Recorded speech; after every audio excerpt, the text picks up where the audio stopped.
I am super happy. People will be like, why do you always laugh, man? Why do you always have to be sad? I mean, it's a small world. Life is too short. Always be happy, man. And that's why I'm always happy. Anyways, what's up? Welcome back to another video. Today's video is gonna be so special because this is different, man. And don't come at me like, why am I wearing glasses? You know, this is gonna be a talking video, so I need to concentrate on the camera, and I think like my eyes will be moving around a lot with this, you know. You won't be able to see anything. Anyways, as I said previously, today I'm starting a new episode called Talk to Faysal, and I'm going to do exactly what I said. As the video says, today I'm gonna teach you guys how to get visas.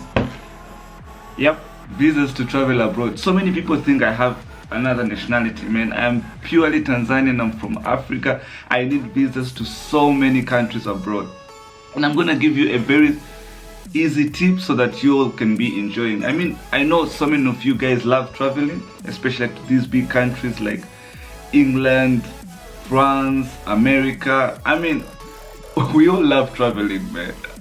So, and whenever it comes to going to the embassy to get the visa, everybody's like, it's not a hard thing, you know. Let me just teach you, man. First of all, I'm gonna divide this video into two parts. Maybe the other one is gonna come later. We're gonna talk about countries that we actually need visa before arrival, and countries that we get, I mean, we don't need visa, but we're allowed entry at the border, like Singapore, Hong Kong. It's always a fuss to get through these countries as well. Yeah, just because we don't need visas, people think, it's gonna be easy for us to enter, but it's a different story. So yep, today I'm gonna start with the countries that we actually need visa before arrival, visa that we actually get it from the embassy. And yeah, so I mean, the first thing we have to know is the country that you're going to apply to. Like, different countries have different rules, and the consular has one thing: when he sees you, he takes you as an immigrant, unless you prove to him or her that you're not an immigrant, that you're just a tourist, you're going there to go and come back. And that's what so many people cannot do. I mean, guys, documents don't matter at all. It's all about what you tell him or her when you see him there.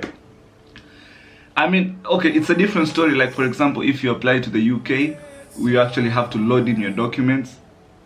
You see, that's what I'm saying. You need to know where you're going. So if you need to load in your documents, okay, documents matter then. But for other embassies that you have to meet the consular, documents don't matter unless you answer the questions. That's when you'll be like, okay, give me this document and this document and this document. So you have to know where you're going. That's rule number one. Rule number two, avoid ways that majority use. Like, for example, you go to your friend and ask him or her, like, I want to go to France, for example, I need a Schengen visa, and then the guy will be like, oh, use this and this way because I've seen so many people use that way. Guys, let me tell you one thing. For ways that so many people use, those guys know about those ways. So avoid those ways completely. Like, I would rather you be honest, because if you're going there with true intentions, like, why wouldn't they give you, man? Everybody wants everybody to go there, man. Like, that's just the truth. They need people so that they can increase their economy in terms of tourism. When you go there, you'll be sleeping in their hotels, eating their food, interacting with the locals in one way or the other. They'll be getting money from you. So why wouldn't they give you, like, why wouldn't they allow you to go to their country? So I would advise you to avoid ways that majority use. I mean, avoid them. Like, if your friend gives you a piece of paper, be like, I went through this and this way, be like, do I really need this way? Nah, I would rather be truthful, because people like to be common. Like, oh yeah, a friend of mine used this way. I'm like, nah, man. Avoid those ways completely. Anyways, number three, as I said, talking to the consular matters a lot. So during the interview, avoid talking a lot. Just answer the questions and be very truthful and confident with your answers. I mean, that's it. Prove to the consular that you're going there and you're gonna come back. That's it. Don't blah blah blah blah blah. It's going to obviously refuse your entry. And if the guy asks you, like, if you have ever traveled abroad or anywhere, just be truthful, because maybe it wasn't the time for me to travel. This is my time to travel. So why wouldn't that question matter? Like, You can even tell him, because like they usually ask you like, have you ever traveled abroad before? Just tell them, I have not, but this is my time to travel. Like, you don't have to be scared of their questions. And they actually test you. Like, if you're scared, they know you're not going there for the right reasons, you know. Yeah. And also another thing is, don't provide the unnecessary.